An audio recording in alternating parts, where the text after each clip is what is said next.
डंकी का टीजर देखकर सबसे पहली चीज माइंड में आती है कि भाई इतनी ज्यादा कंट्रीज कहाँ हैं जहां इस फिल्म को शूट किया गया था। इसी तरह पीके ने जिस तरह बिजनेस के साथ साथ लोगों को सोचने पर मजबूर कर दिया, बिल्कुल इसी तरह डंकी के टीजर में पीके का भी बाप नजर आ रहा है, जो आज आपसे शेयर करेंगे। लेकिन हैरान कर देने वाली चीज ये है कि शाहरुख खान के करैक्टर के बारे बार बार कहा गया कि वो इस फिल्म में इंग्लैंड जाना चाहता है, जिसके लिए वो गैर कानूनी तरीके इस्तेमाल करेगा। लेकिन टीजर देखकर नजर आ रहा है कि किंग खान का करैक्टर तो इंडिया छोड़कर कहीं जाना ही नहीं चाहता, बल्कि वो तो अपने पंजाब में खुशहाल जिंदगी गुजार रहा है, जहां कभी अखाड़े में कुश्तियां खेलता नजर आता है और कभी डांस करता दिखाई देता है। लेकिन इस करैक्टर की सबसे अच्छी क्वालिटी अपने दोस्तों से प्यार और लगाव है, जिसके लिए वो कुछ भी करने को तैयार होता है। अब उसके चारों दोस्त इंडिया छोड़कर इंग्लैंड जाना चाहते हैं ताकि वो अपने ड्रीम्स पूरे कर सकें, लेकिन बार बार कोशिश करने के बावजूद नहीं जा सकते।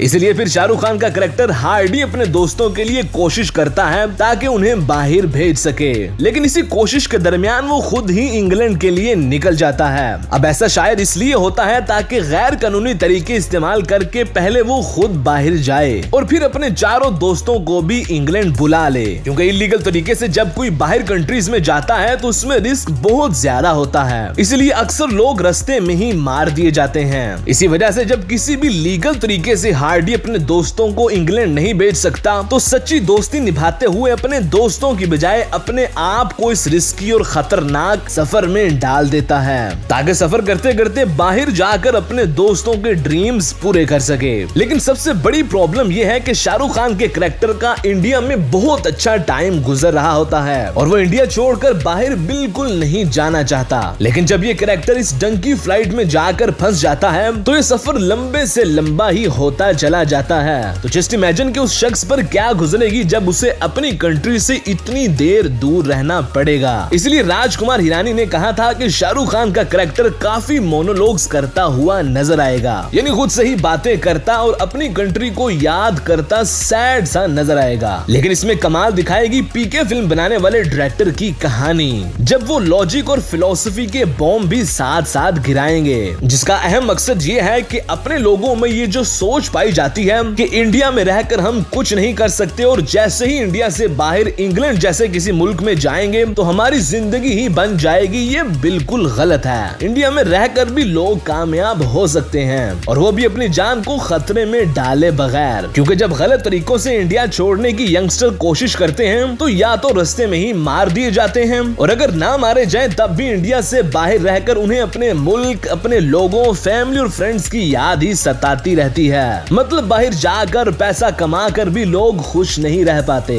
तो जस्ट इमेजिन ये फिल्म कितना बड़ा धमाका करने वाली है, क्योंकि पूरा साल एक्शन फिल्म्स देख देख कर अब ऑडियंस इसी तरह के नॉन एक्शन मास्टरपीस का ही इंतजार कर रहे थे। जैसे पीके ने बिजनेस करने के साथ साथ लोगों को सोचने पर मजबूर कर दिया था, बिल्कुल इसी तरह पूरी दुनिया से लोग इस फिल्म को पीके से भी ज्यादा प्यार देते हुए नजर आएंगे। और ये film my name is Khan के बाद शाहरुख खान की दूसरी फिल्म होगी जिसमें ऑस्कर विन करने का पूरा पोटेंशियल है। अब रहा सवाल उन कंट्रीज का जहां डंकी शूट की गई, तो ये डंकी का ड्रॉप 1 है, यानी पहला टीजर, जिसमें सिर्फ हार्डी के अपने लोगों और कंट्री के साथ मोहब्बत ही दिखाई जा रही है। इसलिए इसमें वो सारी कंट्रीज नहीं दिखाई गई जहां ये करैक्टर पूरी फिल्म में घूमेगा। लेकिन ड्रॉप 2 में वो सारी कंट्रीज में शाहरुख खान का करैक्टर घूमता हुआ दिखाई देगा। अब इन टीजर्स को ड्रॉप 1 और ड्रॉप 2 इसलिए कहा जा रहा है क्योंकि जब लोग इंडिया से इल्लीगल डंकी फ्लाइट के जरिए बाहर जाते हैं तो रास्ते में स्टॉप होते रहते हैं जहां लोग उतरते भी रहते हैं। इन स्टॉप्स को ड्रॉप 1 और ड्रॉप 2 कहा जाता है। इसी वजह से काफी रेलेवेंस बनाते हुए इन टीजर्स को ड्रॉप्स का नाम दिया गया है। इसलिए अब सालार के साथ क्लैश में डंकी हर लिहाज से बहुत ज्यादा आगे है, जिसे बार बार देखा जाएगा और वो भी पूरी दुनिया से।